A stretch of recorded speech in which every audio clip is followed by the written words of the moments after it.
नमस्कार दोस्तों, मैं Pradeep Kumar tutorial website dot com में आप सबका स्वागत करता हूं। दोस्तों, हम देख रहे हैं एंगुलर की सीरीज। जो प्रीवियस वीडियो में हमने देखा था सर्विसेज इन एंगुलर।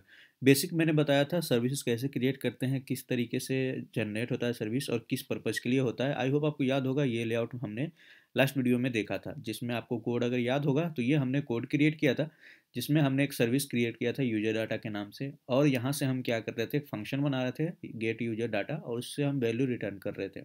और ये वैल्यू हमें app dot component dot HTML file पे हमने यहाँ पे नेम प्रिंट कराया था।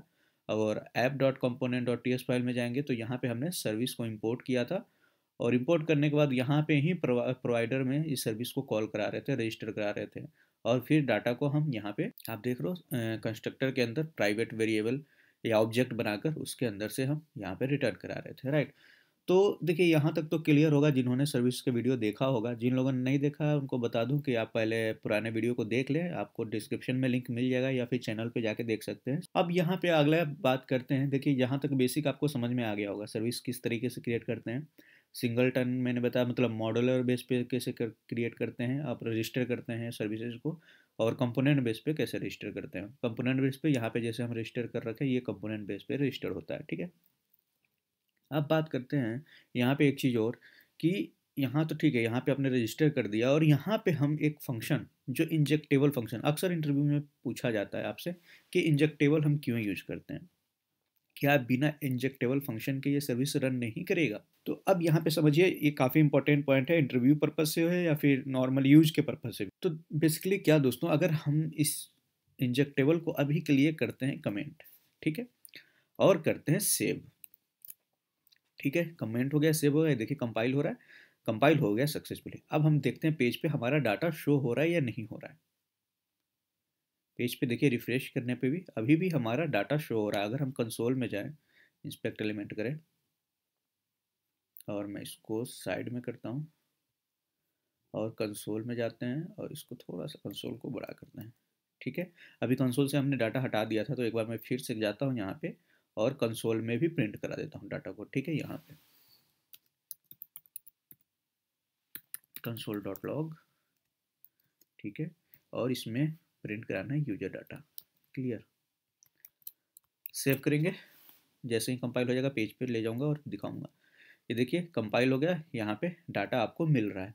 यानी कि अब हमने कोड से जो हमारा सर्विसेज का पेज था उसके अंदर से इंजेक्टेबल फंक्शन का जो कोड था ये हमने यहाँ से कमेंट कर दिया, इसके बाद भी हमारा सर्विसेज वर्क कर रहा है।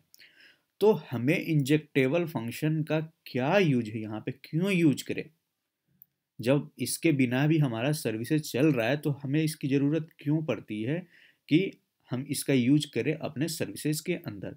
अब इस चीज़ को ध्यान से समझिएगा, क्योंकि इसके बारे में अब मैं आपको डिटेल में बताने जा रहा हूँ इस वीडियो के अंदर। अभी तक क्या है कि हमारा एक सर्विस है, सिंगल सर्विस है, तो हम सब कुछ स्मूथली वर्क कर रहे हैं, ठीक है।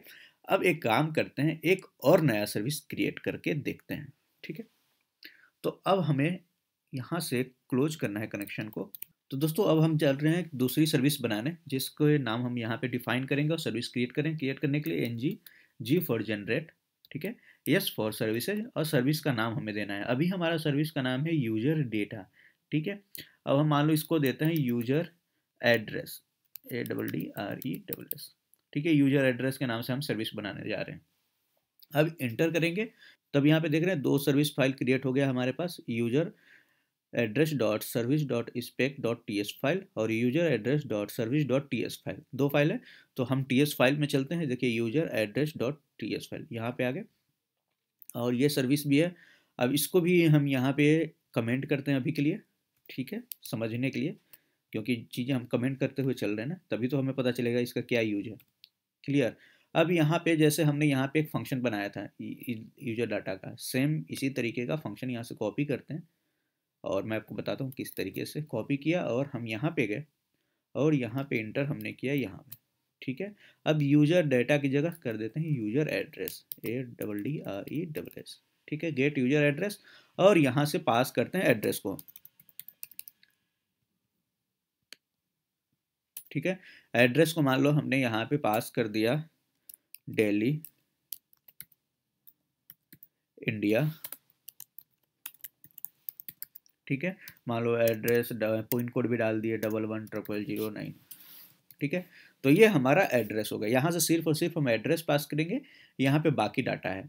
अब मान के चलिए इसको अभी हमने रजिस्टर नहीं किया है, ठीक है, तो इसको हम पहले रजिस्टर कर देते हैं। या तो कंपोनेंट बेसिस पे रजिस्टर होता है, जो कि हमने ये कंपोनेंट है यहाँ पे, इस पर भी रजिस्टर कर सकते हैं क्योंकि हम इसी पे यूज करने जा रहे हैं। या फिर इसको यहाँ से कॉपी करते हैं और सबसे पहले यहाँ पे इंपोर्ट कर लेते हैं। यहाँ पे सबसे पहले पेस्ट करके इंपोर्ट कर देते हैं ऊपर में सेम नेम से। इंपोर्ट करने के लिए सिंपल यहाँ से लिखेंगे इंपोर्ट, ठीक है। इंपोर्ट के बाद करली ब्रैकेट, इसके अंदर हमने सर्विस का नाम लिख दिया फ्रॉम, ठीक है, डॉट स्लैश, यहाँ पे आएगा यूजर, यहाँ पे देखिए मिल रहा होगा यूजर एड्रेस के नाम से, यूजर एड्रेस सर्विसेज, ठीक है। सिंपल यहाँ पे सेव किया, तो ये यहाँ पे हमारा इंपोर्ट हो गया, परफेक्टली चल। अब यहाँ पे कनेक्शन को स्टार्ट कर देते हैं। एनजी सर्व, ये टाइम लेगा, तब तक कुछ चीज़ें यहाँ पे डिस्कस कर लेते हैं। अब ये सर्विस हमने क्रिएट कर लिया। अब क्या करने वाले हैं, जो सेकेंड सर्विस हमने क्रिएट किया इसको हम फर्स्ट सर्विस जो हमने बनाया था इसके अंदर हम यूज करने वाले हैं।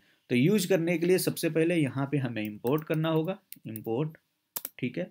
सर्विस का नाम जो था ये फ्रॉम, ठीक है, फ्रॉम डॉट स्लैश, अब यहाँ पे यूजर सर्विसेज, यहाँ पे भी हमने इसको इंपोर्ट कर लिया।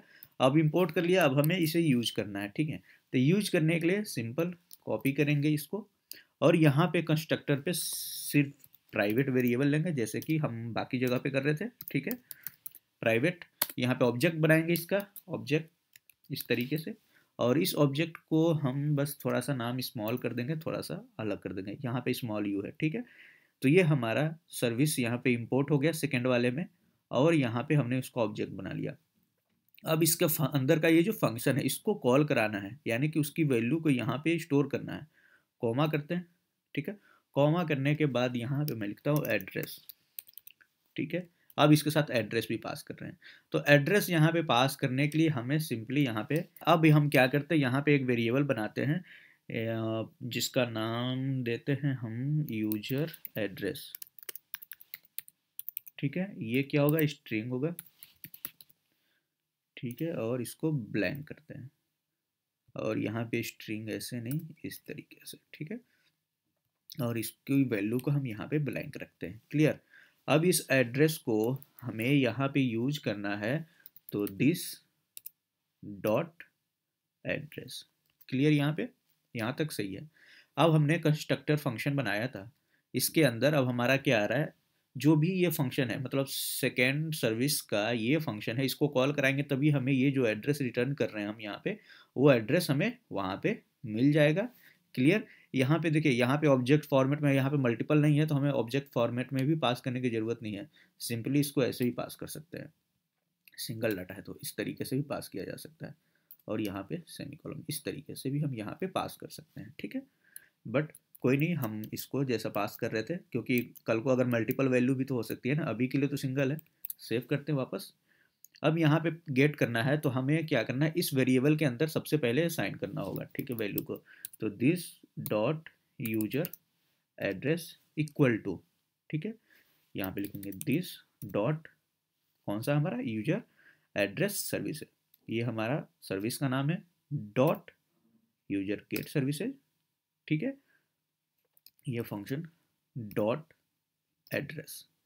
क्लियर। यहाँ पे हमने क्या किया, हमने जो सेकेंड सर्विस यहाँ पे इंपोर्ट किया था और उसको एक ऑब्जेक्ट रूप में हमने असाइन किया था, उस ऑब्जेक्ट से हमने सबसे पहले कॉल कराया किसको, इस फंक्शन को। उस फंक्शन के बाद उसके अंदर से ऑब्जेक्ट के रूप में हमारा एड्रेस है, फिर इस एड्रेस को यहाँ पे हमने कॉल करा लिया और उसको स्टोर कर दिया कहाँ, यूजर एड्रेस के वेरिएबल में, और इस वेरिएबल को ही हम पास करें इस एड्रेस में, ठीक है। यहाँ तक क्लियर। सेव करते हैं।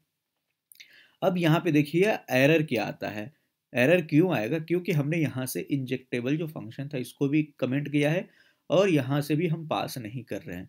तो ये देखिए यहाँ पे एक एरर दिखाई देने लगा आपको, यहाँ पे either add injectable function operator decorator to user data service, कौन सा है, यूजर डेटा सर्विस, ठीक है, इसके अंदर, या फिर configure the different provider such as provider with the user factory, यानी कि अब जैसे यहाँ पे जाएंगे तो पेज पे भी एरर आ रहा होगा, यहाँ पे भी वही सेम एरर आ रहा है जो कि आपको अब कंसोल में दिखा रहा है एरर।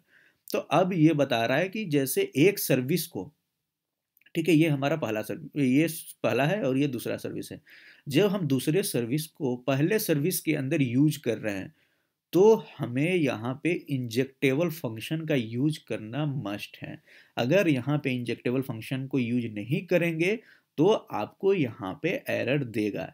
यही हमारा होता है डिपेंडेंसी इंजेक्शन इन एंगुलर के अंदर। हम क्या कर रहे हैं, दूसरा जो हमारा सर्विस है उसकी डिपेंडेंसी को इंजेक्ट कर रहे हैं फर्स्ट वाले सर्विसेज के अंदर।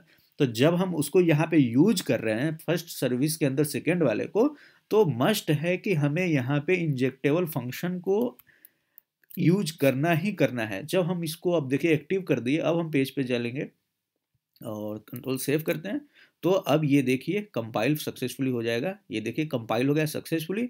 अब पेज पे जाएंगे तो अब आपको यहाँ पे एड्रेस भी दिखेगा, मोबाइल नेम, ये देखिए एड्रेस, ये देखिए ऊपर में एड्रेस आ रहा है। अब यहाँ पे एड्रेस की डाटा भी आपको मिलेगी। अगर वो सारे के सारे डाटा, हम अगर एड्रेस के डाटा को यहाँ पे फ्रंट पे प्रिंट कराना चाहें तो हमें क्या करना होगा, app.component.ts फाइल में जाना है और मोबाइल के साथ हम यहाँ पे एक और वेरिएबल बना देते हैं स्ट्रिंग एड्रेस, ठीक है।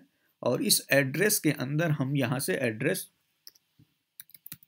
This dot address equal to, अब आएगा user data dot address, simply save करेंगे और इस एड्रेस को हम यहाँ पे पी टैग के अंदर फिर से यहाँ पे एड्रेस प्रिंट करा सकते हैं, ठीक है। सेव करेंगे, पेज पे जाएंगे तो आपको पेज पे एड्रेस भी दिखेगा, ये देखिए एड्रेस दिखने लगा। तो इस तरीके से हम क्या करते हैं, जब हमें एक सर्विस को दूसरे सर्विस के अंदर यूज करना होता है तो हमें इंजेक्टेबल फंक्शन का यूज मस्ट हो जाता है। अगर सिंगल सर्विसेज आपका है तब तो आप बिना इंजेक्टेबल फंक्शन के वर्क कर सकते हैं, लेकिन अगर 2 3 4 मतलब एक से ज़्यादा सर्विसेज आपके प्रोजेक्ट के अंदर हैं और एक सर्विस को दूसरे सर्विस में यूज करना है तो उस केस में आपको इंजेक्टेबल फंक्शन का यूज मस्ट है। तो आई होप आपको इस वीडियो में क्लियर हो गया होगा कि इंजेक्टेबल फंक्शन का यूज क्यों करते हैं हम सर्विसेज के अंदर, किस पर्पज के लिए करते हैं और किस कंडीशन में करते हैं। अगर ये चीज़ें क्लियर हो गई होंगी तो अब आप प्रैक्टिकल करके देखिए, खुद से आप खुद से बनाइए। जैसे कि मैंने आपको बताया सेम कोड को भी आप इम्प्लीमेंट करके देख सकते हैं अपने प्रोजेक्ट के अंदर, या आप जो भी आप सीख रहे हैं या जो भी आप प्रोजेक्ट बना रहे हैं उसके अंदर, तो आपको ज़्यादा क्लियर होगा। अगर कोई डाउट होता है तो आप कमेंट भी कर सकते हैं। और अगर ये वीडियो अच्छा लगा, आपको समझ में आ रहा है चीज़ें, तो प्लीज़ वीडियो को लाइक करें, शेयर करें। चैनल को सब्सक्राइब नहीं किया है तो काइंडली सब्सक्राइब जरूर करें ताकि लेटेस्ट अपडेट आपको मिलते रहें जब भी अपलोड करूँ मैं कोई वीडियो। तो आज के लिए यही रुकते हैं, नेक्स्ट वीडियो में नेक्स्ट टॉपिक बात करेंगे। तब तक के लिए बाय बाय, टेक केयर, अपना ख्याल रखिएगा।